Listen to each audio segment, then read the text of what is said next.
Past Lives, My Vision, 10th of November 1999.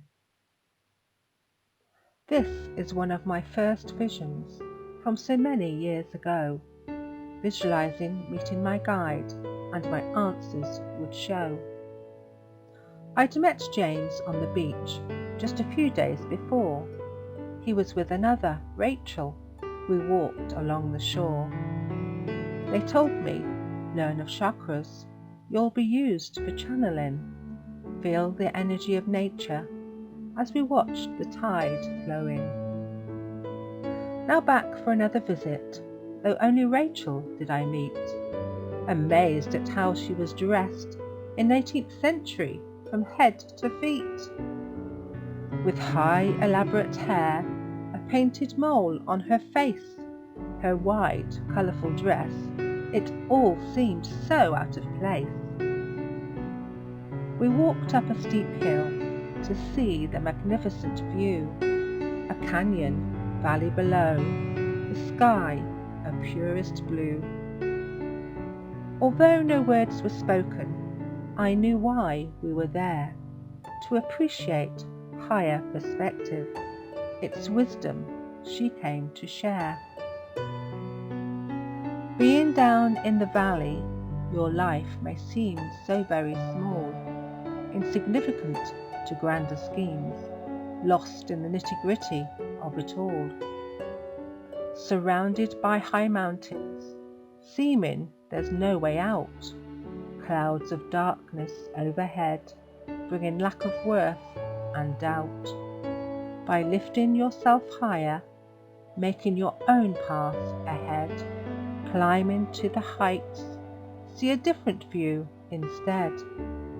With any aspect of life, there is always a higher view, always a choice to make, which perspective to see through. I asked, how can I remember the past lives that I've had? She smiled, and instantly she was differently clad. A Native American woman saying, let's walk to the valley below. I felt full of energy and ran, walking now way too slow. As I ran, my clothes changed, and I felt smaller in size. A young Indian boy, my energy continued to rise. The valley now contained a totally beautiful sight.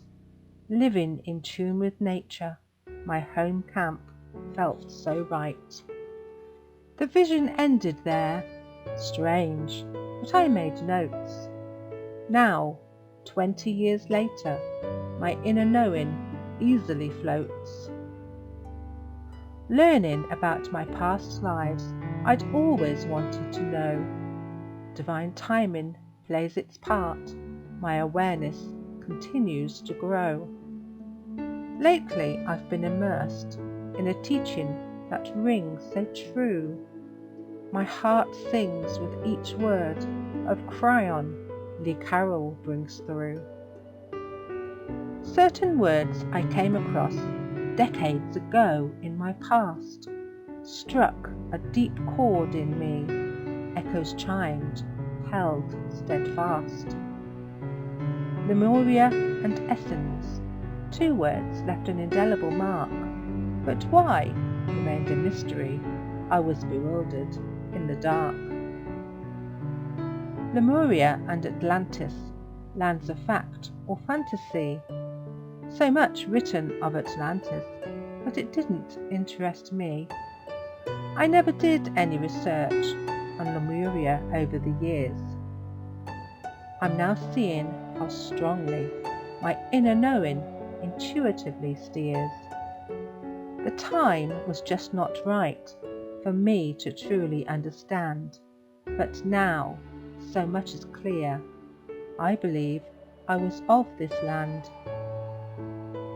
Synchronicity and confirmations abundantly show me how these teachings are my truth, divine timing bringing them now. It's inspiringly significant to me. The teachings were always there, evidence of 30 years channeled, freely given to view and share. But I never found my way to read and listen at all, until I'd reached a point to be ready for the call. And now I understand from the higher perspective my own path of this life and others I came to live. I know my future poems will be enhanced in the light of these spiritual, divine teachings. Their truth shines in me so bright. Poem written 19th of November 2019.